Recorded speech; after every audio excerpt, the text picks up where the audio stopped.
Assalamu alaikum rahmatullahi wa barakatuh. So, large families, they help to make you have a large network of stability and support.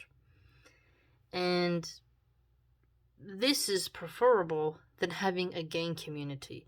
Now, I know feminists, and recently hijabi feminists as well, they don't think the mother is as important. She can give her kid away to a nanny, to the school, and that's sufficient for them. They got money to make. They're too busy getting that paper to worry about their kid's mental well-being and being around their kid. So some of these kids, like myself when I was younger, because we feel neglected, we don't have a nurturing presence of a mother, we join gangs in order to get validation. Okay? This is a huge phenomenon in America, and as I've seen also, the UK as well. Gangs are excellent traps for people who don't have a mom or a dad, or don't have both, right? And so if you want to solve the gang issue, you have to have moms be more involved in their kids' life. And it's not just, work all day, send your kid to a private school, and, God willing, they will just turn out so perfect because we sent them to a very fancy pants school that costs $20,000 a year to put them in. No, because they have a smartphone, they have social media, and there's plenty of rich kids pretending to act like thugs because they want to fit in and be perceived as cool and not posh. There's a funny comedy actually called Malibu's Most Wanted, which was a parody about a white guy pretending to be acting black and acting like a thug, and even though his parents were extremely wealthy, right? So this phenomena of rich kids trying to imitate the culture of children who live in the projects, the trailer parks, street life, is still going to occur regardless of how you put your kid in a good school. And YouTube, in fact, promotes that type of music and those types of artists to your children through the phone, so you can't exactly escape it. And gang music is extremely popular. And I mean, just look at Beyonce. She married a drug dealer. Jay-Z was a drug dealer. He was a thug. So even if you raise your kid well, they see Beyonce, and then they say, she married a thug, she married a drug dealer, she married a gangbanger, maybe I can do it too and have all that money. You have to think about that. Alright? You have to examine how the gang culture can still get around your kid. And the less you're around your kid, and the more alone they are, the more susceptible they are to grooming gangs and to people who want to put them onto a very troubled path. And there are moms who, true, immigrant moms who stay home and they still lose their kid to a gang and they don't really know how to deal with it. That particular situation is quite different because they have a good mom and they disobeyed, right? And they're trying to fit in with the native culture, them being immigrants. So it's a little different allure than somebody who is born here, knows the culture, and then has a mom who knows the culture and is able to guard them, right? For example, when I was living with my mom in Philly, she knew the drug dealers, she knew the pimps, she knew everyone in the neighborhood, and if I wasn't home on time, she's calling me and she would stand outside and wait for me to come home. She later stopped doing that, but she would be on me. Like, she made sure, like, I'm on your back, right? My grandma didn't do that. She was just oblivious, and I did whatever I wanted to do. And my dad didn't care at all. Didn't care at all. Never told me one bad thing, really. And so, my mom was on welfare, so she wasn't exactly what you'd say a stay-at-home mom. She didn't have a job. She took care of my brother. Sometimes she would put him with a sitter and go play poker, go play cards in the street in Philly. Because in Philly, there's a one-way streets where people have tables out, block parties, and my mom would be playing cards with other people. We lived in a majority black and Puerto Rican neighborhood, and she would just be playing cards and stuff like that. So that was the only time where I'd be with my brother inside. So she was very alert and vigilant, and because of that, I was really, really good. I got excellent grades. I didn't get into trouble, and I didn't hang around with gangbangers. At the end, when I lived in Philly. When I was living in Utah, I hung out with more Latino gangs, and I was able to do whatever I want, however I wanted, totally free. And the gang became my family, and the older men, the OGs in the gang, become your father. And you almost start to have more love and respect for them than your own family. And so, with my dad not being around, and with not having a present mother at that time, gang community fills that gap and makes you feel powerful, strong, and they give you training. They tell you all these different things of grandeur. You know, I almost got my gang tattoo, but didn't do it. I was advised by one guy not to do it. I had the 3 dots on my hand, but it's pretty much gone now because it was done with not too good quality ink. So my other tattoos are not gang tattoos, they're just artistic tattoos. But alhamdulillah, I never got a tattoo of the gang, which is good for me because, I mean, who wants to do that? But that's how far I was willing to go. And if you don't have a family network of support and stability, it's very easy for the gang community to take you over. So I really hate how these feminist hijabis and the secular liberal atheists, they minimize the role of the mother and the father, traditional gender roles, and how that is a huge, important factor towards slimming down the numbers of gang activity. Now, Mexico's issues are a little bit different because the cartels threaten moms and abduct the sons of the immigrant mothers, and that's quite different situation. Quite different. So you have to look at each nation and how they deal with their gangs and how their gangs operate. But what I can speak on is the American condition, the one I saw with my own eyes and the one that I'm very familiar with, and certain patterns of that behavior trickle across the world. So noticing the nuances, the overlapping points can really help. And once you get into the gang, there are a lot of pimpstresses there who are totally smarter than you, attractive, some of them definitely occultists, who are they can warp your mind like a devil, okay? And if you don't have a proper mama there to say, no, honey, you don't gotta do that. No, honey, you don't need to be around these people. If you don't have a nurturing, present mother there, these dark women with their polluted souls will warp you into something you don't even recognize anymore in the mirror. And they have very powerful energy. Very powerful energy. And I resent people who think college is always going to be the way out. Because there's plenty of, ridiculously, there's plenty of college students who bring gang life to the university. Who bring the slang, the attitude, the walking style, the drug dealing to the university. They just have a new market to sell their stuff.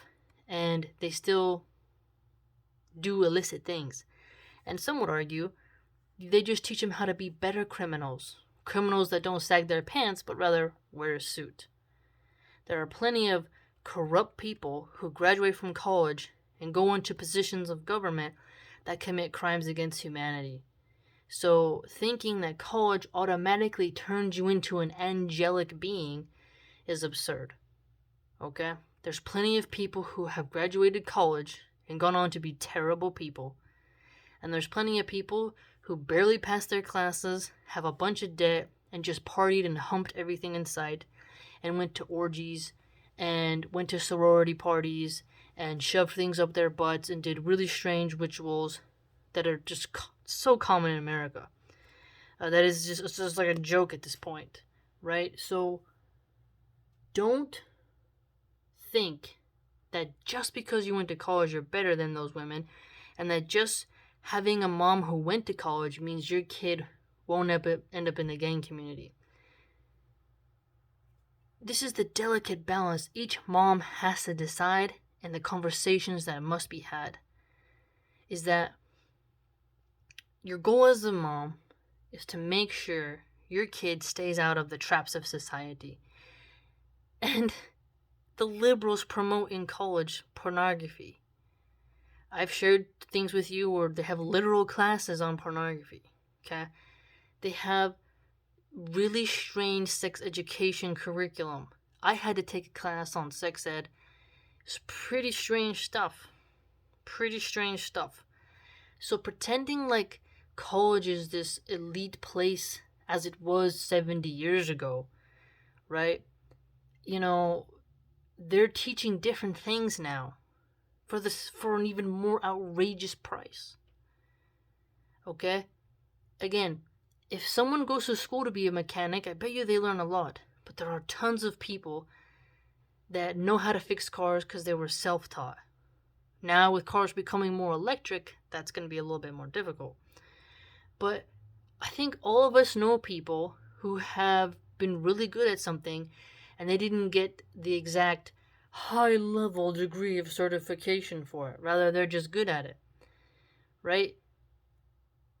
There's so many examples of that in real life. Someone who can cook better than the chef who went to culinary art school.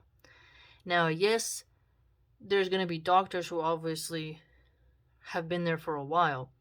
But there are also doctors who are abusive, who overprescribe medications, who have their own perversions in their personal life. They're deeply flawed individuals. They can also be racist. They can also be bigoted.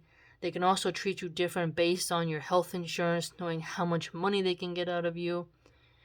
When they put the anesthesia on you, how many nurses and how many doctors take a look at your breasts or fondle you while you're passed out. So many strange things happen in hospitals. There's a reason why horror movies always have like this medical theme, right? Because strange things do happen. So we cannot over romanticize it. And so you're not better by neglecting your kids, because these gang cultures, well, they can get around you. And this is why I advocate large families and mothers to try their best. You don't know how your kids are going to turn out, true. But if you have one kid or no kids, you've really reduced yourself. And American reverts like myself, who come from broken families, we have to rebuild our family, and we have to reproduce and have children, and we have to encourage that same reformation behavior within our children, since we are surrounded by the exact opposite. So to me, if we want to combat gang culture, the key to that is having a strong, stable family that's very present, that cares about each other. And this means the women in the family have to have active roles, checking on them in school, caring as much as they care about their customers, right? But also to their kids. It's just quite fascinating. You compare how much time is dedicated to strangers for money than to parents with their kids. And this is why there is so much censorship around people who call out modernity, progressivism, secular liberalism, and the atheists, is because when we live in the fruits of their empire and we see how their perspective didn't work, or we see there's some loopholes here that need to be tied up, there's some ditches that need to be filled, they will say, you're primitive, you want to bring us back to the Stone Age, Islam is not meant for the 20th century. And you're like, no, there's so much wisdom in Islam. And then you see feminist hijabis born in the East with good parents who, because their parents maybe paid for their school or helping them to pay, are then telling us, people who escaped the hell of complete abandonment, gangs, pornography, all the decadence and the sin The Jahiliyyah, we escaped it. And then they're like, well, mom is really not that important, they just only need the kid for a little bit, You can 6 weeks and you can get back to work. Already grooming you to treat your dog like to treat your dog how you treat your baby, and treat your baby how you treat your dog. That you can just put it with somebody, right? And to cut off your natural instincts of wanting to be with your kid. I don't like that. Because if I want to help gang members change their life, you have to promote motherhood. If you want more women to have happy marriages, you tell them to not put their work first, but to put their men and their children first. This doesn't mean they can't find side hustles, but there means there's a balance for a certain time period till the child is 18. There'll be a time when you're in your 50s and, maybe late 40s, who knows, depending on when you start having kids, that you can be all alone and you'll be in the nest with no eggs, with no chicks, as they say. And you'll have plenty of time to be an old, lonely person in your rocking chair, staring at your diplomas on the wall, right? That isn't going to be a great substitute for having cute little feet running around the home. And just seeing your beautiful child's eyes look up at you after you've nursed them. Seeing how happy your baby is when you tickle their when you tickle their belly. Just all the giggles, the laughs. Sure, it's hard, but guess what? Work is hard too. That's what I hate about these feminist hijabis is there's like, it's hard to be a stay-at-home mom. It's like, do you not think it's hard to go to work and hear customer complaints all day? To be nagged at by your boss?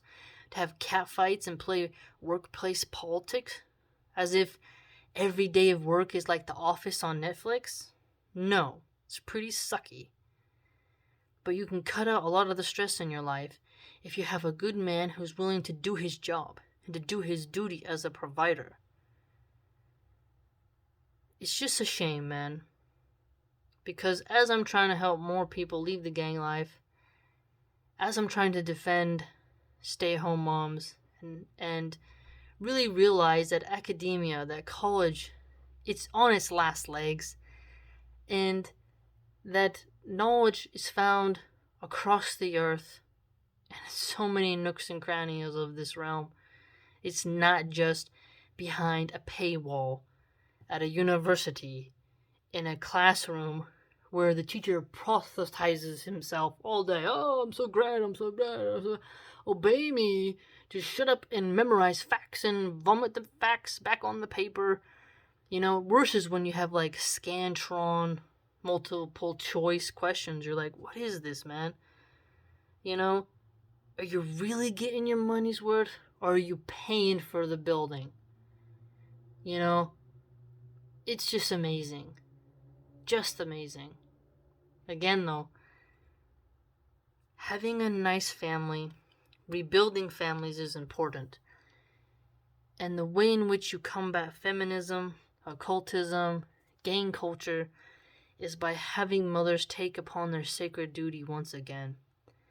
And to resist the clever marketing and the inadequacy that they try to transmit upon you to make you feel like you're not good enough, you're nothing, you're low, you don't have all these fancy cars, you don't have all the degrees, you're not working at the best institution, you're just nothing compared to us. This type of abusive grooming behavior is how they suck you dry and get you into debt slavery.